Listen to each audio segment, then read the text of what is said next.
Hi friends, welcome to மல்லி promo. இன்னைக்கு நம்ம மல்லி சீரியல்ல என்ன விறுவிறுப்பான விஷயம் அப்படின்னு பார்த்தீங்கன்னா, இந்த சுடர் எப்படா மாட்டுவா, எல்லாருக்கும் எப்படா உண்மை தெரியும் அப்படின்னு சொல்லிட்டு நம்மளும் ரொம்பவே ஆர்வமா இருந்து கடைசியில் மல்லி கஷ்டப்படுறதான் பார்த்துட்டே இருந்தோம்.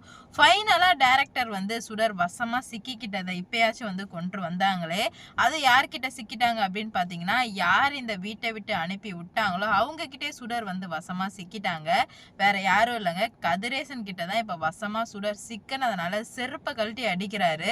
இதனால சுடர் பாம்பரும் திகச்சு போய் நிக்கிறா. என்னடா இது, இவருக்கு எப்படி உண்மை தெரிஞ்சிச்சு அப்படின்னு சொல்லிட்டு அவளுக்கு மட்டும் இல்லைங்க, நமக்குமே ஷாக்கா தான் இருக்கு. ஏன்னா இவ்வளவு நாளா ஒண்ணு மண்ணமா இருந்துட்டு எப்படி சுடரோட உண்மையான ரூபம் எப்படி தெரிஞ்சிச்சு, எப்படி கதிரேசன் கண்டுபிடிச்சாரு அப்படின்னு சொல்லிட்டு தாங்க இந்த வீடியோல நம்ம இப்போ பார்க்க போகிறோம். இப்போ தான் ஃபஸ்ட் டைம் நம்ம சேனலுக்கு பார்க்குறீங்க அப்படின்னா மறக்காமல் சப்ஸ்கிரிப்ஷன் பண்ணியிருக்கோங்க. இப்போ என்ன நடக்குது அப்படின்னு பார்த்தீங்கன்னா, விஜய் ரொம்பவே சோகமாக இருந்துகிட்ருக்காரு. ஆனால் அதை பற்றிலாம் யாருக்குமே எந்த கவலையுமே கிடையாது. ஏன்னா விஜய் எப்படி போனால் என்ன, எப்படியாச்சும் சுடர் கழுத்தில் தாலி கட்டினா போதும் அப்படின்ற மாதிரி தான் எல்லாருமே நினச்சிட்டு இருந்தாங்க. ஆனால் எல்லார் மூஞ்சிலையும் கரிய பூசுகிற விதமாக ஒரு விஷயம் நடக்குதுங்க. இந்த சுடர் ரகு கிட்ட ஃபோன் பேச போயிருந்தா. அந்த சமயத்தில் கதிரேசன் வீட்டுக்கு வந்தவர், அக்கா எங்கம்மா அப்படின்ற மாதிரி கேட்க, ரேணுகா எங்க அப்படின்ற மாதிரி நிஷா கிட்ட கேட்க, உள்ள போயிருக்காப்பா வருவா அப்படின்ற மாதிரி சொல்ல, சரிம்மான்னு சொல்லிட்டு வெயிட் பண்ணுறாங்க. நிஷாவும் கிளம்பி போயிடுறா.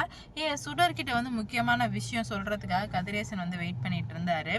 ஆனால் பார்த்தீங்கன்னா வரவே இல்லை. ஆனால் அவன் என்ன பண்ணுறான்னா, அவங்க அப்பா தெரியாது இல்லையா, அதனாலவே இவன் நிஷாவும் போனதுனால இவன் பாட்டுக்கும் ரகு கிட்ட ஃபோன் பேசிக்கிட்டே இருக்க ஆரம்பிச்சிட்டா. ரகு கிட்ட என்ன புதிய திட்ட ஆரம்பிச்சிட்டா. ரகு அவன் இந்த வீட்டில் இருக்கும்போதே அவ்வளோ பண்ணா. ரகு இப்போ வீட்டில் வேற இல்லை, அவன் என்ன பண்ண போறான்னு எனக்கு ரொம்பவே பயமா இருக்கு. ரகு நீ தான் எனக்கு ஹெல்ப் பண்ணணும் அப்படின்ற மாதிரி சொல்ல, நான் என்ன பண்ணணும்னு மட்டும் சொல்லு சுடர் அப்படின்ற மாதிரி கேட்க, அதுதான் எனக்குமே புரியல. இப்போ நம்ம அவளை என்ன பண்ணலாம், என்ன பண்ண போகிறோம், எதுவுமே தெரியலையே அப்படின்ற மாதிரி கேட்க, சரி இப்போ அவளை நான் போய் வாட்ச் பண்ணட்டுமா, இல்லை அவளை கொலை பண்ணட்டுமா, இல்லை என்ன பண்ணட்டும் அப்படின்ற மாதிரி பேசிக்கிட்டே இருக்கும்போதே இவர் இவன் என்னதான் பண்ணுறா அப்படின்னு சொல்லிட்டு ஜன்னல் வழியாக போய் பார்க்க ஆரம்பிக்கிறாரு கதிரேசன். பார்த்தவர் நெஞ்சில் கையை வச்சுட்டாரு. மாபெரும் அதிர்ச்சி ஆயிட்டார் அவர். உடனே சுடர் என்ன சொல்கிறான்னா, இன்னும் ஒரு 10 நாள் தான், ஒரு 5 நாளில் கல்யாணம், 5 நாளுக்கு அப்புறம் கல்யாணம் முடிஞ்ச கையோடையே கதிரேசன் சொத்தையும் விஜய் சொத்தையும் மொத்தமாக சுருட்டிட்டு நம்ம இந்த நாட்டை விட்டே போயிடலாம் ரகு அப்படின்ற மாதிரி சொன்னதை கேட்டதுமே கதிரேசனுக்கு, அட பாவமே, அப்போ நீ உண்மையிலுமே என் பொண்ணு இல்லையா, நீ சுடரா அப்படின்ற மாதிரி ஷாக் ஆயிடுறாரு நம்ம கதிரேசன். இப்பயாச்சும் புரிஞ்சுதாடா, இதை தானே எங்கள் மல்லி படித்து சொன்னா, இவர் எனக்கா இல்லை சுடர்னு யாராவது ஒத்தராச்சும் நம்பினீங்களாடா அப்படின்ற மாதிரி தான் நமக்கு எல்லாருக்குமே கேள்வி கேட்க தோணுது. இருந்தாலுமே இந்த சுடர் மேலே யாராவது ஒத்தரை சந்தேகப்பட்டிருந்தா கூட மனசு ஆறி இருக்குங்க.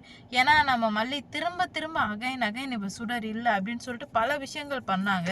ஆனால் யாருமே இவன் மேலே டவுட்டு படவே இல்லை. அப்படி இருந்த சமயத்தில் தான் ஏதாவது ஒன்று பண்ணியே ஆகணும் அப்படின்றதுக்காக இப்போ பல விஷயங்கள் பண்ணிட்டு இருக்காங்க. வெயிட் பண்ணி பார்க்குறாங்க. ஆனால் பார்த்தீங்கன்னா இவ இன்னும் பேசிக்கிட்டே தான் இருக்கா. அப்போ ரகு ஃபோனில் கதிரேசன் கிட்ட எவ்வளோ சொத்து இருக்குன்னு கேட்க, பல கோடியில் இருக்கிற ரகு கதிரேசன் முழுசாக என்னை நம்ப ஆரம்பிச்சிட்டான். கதிரேசனோட மொத்த சொத்தையுமே சுருட்டிட்டு அப்படியே ஓடிணும் அப்படின்ற மாதிரி சொல்ல, அவர் இதை கேட்டதுமே அவருக்கு மனசு ரொம்பவே கஷ்டமாகுது. கஷ்டப்பட்டு பெற்று வளர்த்து இவன் என்ன இப்படி பேசிகிட்டு இருக்கா அப்படின்னு சொல்லிட்டு அவருக்கு கஷ்டமாக இருக்குது. ஆனாலுமே அவருக்கு கஷ்டமாக இருந்தாலுமே என்ன பண்ண முடியும், எது நடக்குதோ அந்த மாதிரி தானே நடக்க முடியும். அந்த மாதிரி தான் இப்போ எல்லாமே நடந்துட்டுருக்கு. இதை இப்படியே விட்டு வச்சா சரி வராது அப்படின்னு சொல்லிட்டு இவருக்கு மாரடைப்பே வந்துடுதுங்க. என்னடா இது, நான் பெத்த போனோன்னு நினச்சேன், கடைசியில் இதை வேற யாரையோ கூட்டு பூசை போட்டு வச்சிருக்கனே, எவ்வளோ பெரிய தப்பு பண்ணிட்டேன், இவ்வளோ பெரிய முட்டாளாக இருந்திருக்கனே நான் அப்படின்னு சொல்லிட்டு ரொம்பவே வருத்தப்பட்டுட்டு இருக்காரு கதிரேசன். இவன் வரட்டும் அப்படின்னு சொல்லிட்டு வெளியவே வெயிட் பண்ணுறாரு. வெளியே பண்ணால் இவன் வர்ற மாதிரி தெரியலங்க. உடனே கொஞ்ச நேரம் கழிச்சு இவ ஃபோனை யாரோ எட்டி பார்க்குற மாதிரி இருக்குது. நான் போயிட்டு உட்காடுறேன் அப்படின்னு சொல்லிட்டு உட்காந்துடுறாங்க. உட்காந்ததுமே அப்பா நீங்கள் எப்பப்பா வந்தீங்க அப்படின்ற மாதிரி கேட்க, இவர் சொல்கிறார், நான் முன்னாடியே வந்துட்டேம்மா அப்படின்னு சொல்லிட்டு, என்னை கூப்பிட வேண்டியதுனம்மா, இதுக்கு மேலே கூப்பிட்றதுக்கான தேவையே கிடையாதுமா அப்படின்ற மாதிரி சொல்கிறாங்க. புரியலப்பா நீங்கள் சொல்கிறது அப்படின்ற மாதிரி கேட்க, இதுக்கு மேல உன்னை கூப்பிடுறதுக்கான தேவையே கிடையாது அப்படின்ற மாதிரி சொல்றாங்க. இவங்களுக்கு ஒண்ணுமே புரியல. என்னடா இது, இவன் ஏன் இப்படி பேசுறான் அப்படின்ற மாதிரி திருன்னு முழிக்க ஆரம்பிக்கிறான் கதிரேசன். சரி, நீ இந்த வீட்டை விட்டே போயிடு அப்படின்ற மாதிரி சொல்ல. என்னப்பா சொல்றீங்க, நான் ஏன்ப்பா இந்த வீட்டை விட்டு போகணும் அப்படின்னு. நீ ஏன்னா என் பொண்ணே கிடையாது, அதனால இந்த வீட்டை விட்டே போ அப்படின்ற மாதிரி சொல்றாங்க. நீ என் பொண்ணே கிடையாது, இருந்தாலும் வந்து நான்ப்பா நீங்கள் எதுவும் தப்பாக புரிஞ்சுக்கிறீங்கப்பா அப்படின்னு சொல்ல. இப்போ தான் சரியாக புரிஞ்சுருக்கேன், அதனால் மரியாதையாக இங்கேருந்து போயிடு, என்ன கோவப்படுத்தாத அப்படின்ற மாதிரி சொல்லவுமே இவளுக்கு வெலன்னு ஆயிடுது. என்னடா இது, இருந்தாலும் என்னென்னமோ சொல்கிறானே அப்படின்னு சொல்லிட்டு பயத்தில் இருந்துட்டு இருக்காங்க. பார்ப்போங்க என்ன நடக்க போகுது, எந்த மாதிரிலாம் வந்து கொண்டு போக போகிறாங்க அப்படின்னு சொல்லிட்டு வெயிட் பண்ணி பார்க்கலாம். இவ்வளோ நாளாக இருந்த கதிரேசன் வேற, இப்போ இருக்கு கதிரேசன் வேற.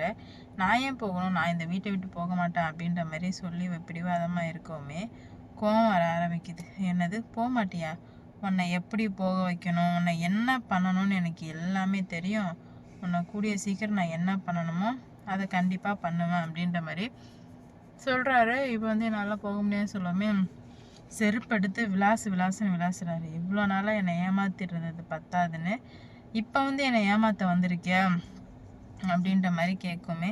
இல்லை உங்களை நான் ஒன்றும் ஏமாற்ற வரலையா, நீ யார் எப்படிப்பட்டவன்னு எல்லாத்தையுமே நான் தெரிஞ்சுக்கிட்டேன், இதுக்கு மேலே என்னை ஏமாற்றணும் அப்படின்னு முயற்சி பண்ணால் அது சுத்தமாக வேஸ்ட் அப்படின்ற மாதிரி சொல்கிறாங்க.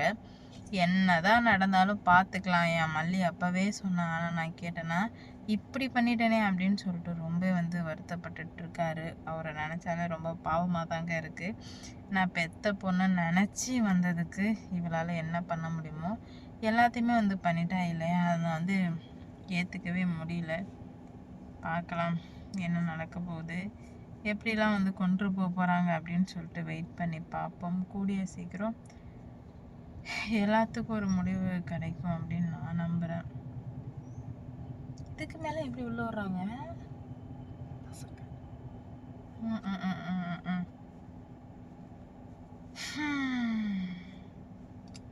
என்ன நடக்க போகுது, எந்த மாதிரியான பிரச்சனைகள்லாம் வரப்போகுது அப்படின்னு பொறுமையாக வெயிட் பண்ணி பார்க்கலாம்.